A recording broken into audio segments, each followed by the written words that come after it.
په یو ښکلي او زرغون کلي کې چې د غرونو په غاړه پروت و، دوه ځوانان اوسېدل. یو نوم رحمان و او بل کریم. دواړه له ماشومتوب څخه ملګري وو.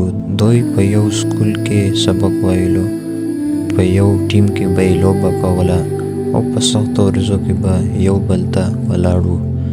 رحمان د یو غریبې کورنۍ و.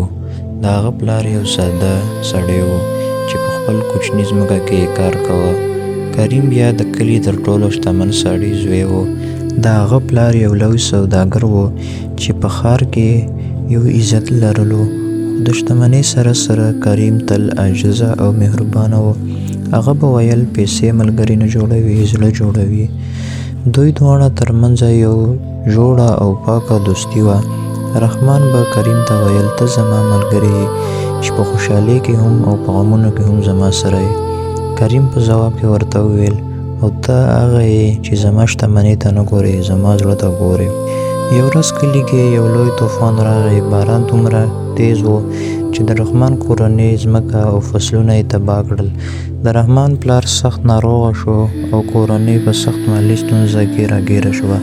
رحمان هره ورځ له سهار څخه تر ماښامه پورې کار کاوه، خو څه به یې ګټل نه. هغه خپل ملګري کریم ته خبر ورکړه. کریم سمدستي راغی. هغه د رحمان کور ته ورغی او ویل زه ستا ملګری یم، ستا ستونزه زما ستونزه ده. هغه خپل پلار ته ورغی او د رحمان کورنۍ لپاره یې پیسې او سامان ترې وغوښتل. خو د کریم پلار سخت سړی و. هغه وویل زه به خپلې شتمنۍ ته په داسې خلکو ضایع نه کړم چې بیرته راکړی نه شي. کریم خپل پلار خبره ونه منله. هغه په پټه توګه خپل شخصي پیسې چې له خپل کار څخه جمع کړې وې راټولې کړې او رحمان ته یې ورکړې.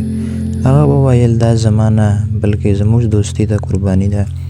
رحمان حیران شو. ویل زه به دا پیسې تا ته بیرته درکړم که څه هم کلونه وخت ونیسي. کریم مسکی شو. ویل دوستي کې حساب کتاب نه وي، ته یوازې روغ اوسه او خپلې کورنۍ ته ګټه کوه.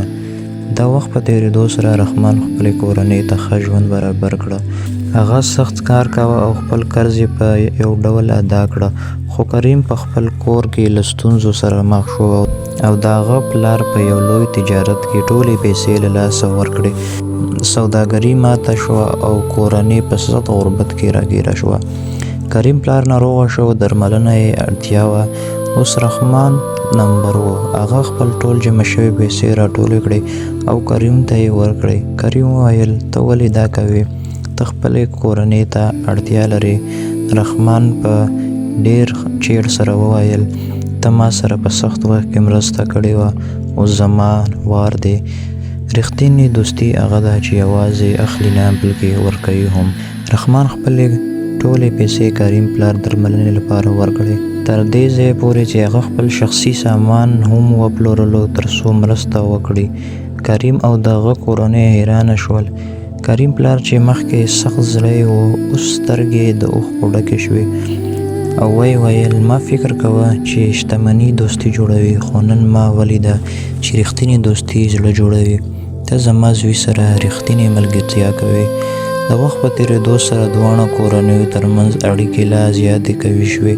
رحمان او کریم دواړه یو ځای کار پیل کړه. دوی یو کوچنی کاروبار جوړ کړه چې پکې صداقت او سخت کار و. د دوی کاروبار بریالی شو او دواړه شتمن شول، خو دوی هیڅکله خپل عاجزي او دوستي هیره نه کړه. یو ورځ کلیوالو دوی ته یو لویه غونډه جوړه کړه او پوښتنه یې وکړه ستاسو دوستۍ راز څه دی؟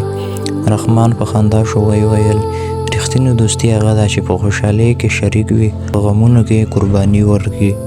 ملګري هغه نه دي چې یوازې ستاسو خوشحالۍ ته راځي، بلکې هغه دي چې ستاسو غمونه هم خپل ګڼي.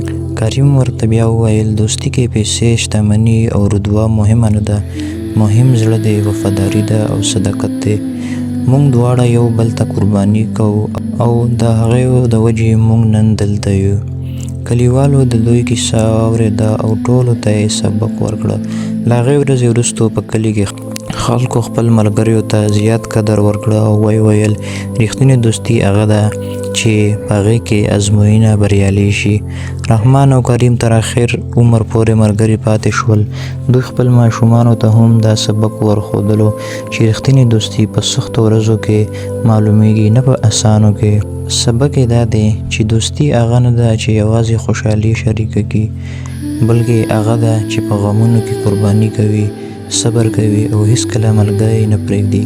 رښتینې ملګرتیا هغه ده چې ستاسو زړه ته ګوري، نه ستاسو جیب ته. یو رښتینی دوست کولی شي دواړه ژوندونه بدل کړي او تل پاتې خوشحاله راولي.